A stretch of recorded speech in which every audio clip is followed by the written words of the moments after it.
اعوذ باللہ من الشیطان الرجیم، بسم اللہ الرحمن الرحیم۔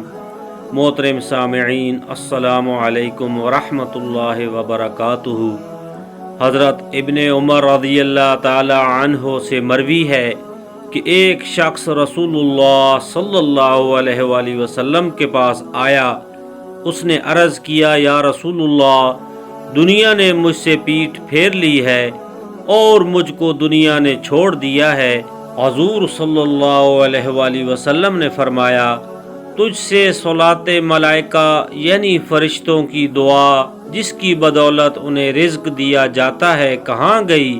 پھر فرمایا، طلوع فجر کے بعد اس دعا کو 100 مرتبہ پڑھ لو، سبحان اللہ وبحمدہ، سبحان اللہ العظیم وبحمدہ، استغفر اللہ، تو دنیا تیرے پاس پست و ذلیل ہو کر آئے گی۔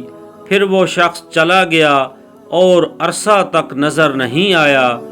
پھر وہ آیا اور اس نے عرض کیا، یا رسول اللہ صلی اللہ علیہ وآلہ وسلم، میرے پاس دنیا اتنی وافر مقدار میں آئی ہے کہ میں نہیں جانتا اسے کہاں رکھوں۔ یہ دعا فجر کی سنت اور فرض کے درمیان بزرگوں نے پڑھی ہے، اور اس کے ساتھ ایک تسبیح لا حول ولا قوت الا باللہ العلی العظیم کی بھی پڑھیں۔ اللہ رب العزت ہمیں عمل کی توفیق عطا فرمائے، آمین، جزاک اللہ۔ اگر ویڈیو آپ کو پسند آئی ہو تو ویڈیو کو لائک کریں اور چینل کو سبسکرائب کریں۔ بہت شکریہ۔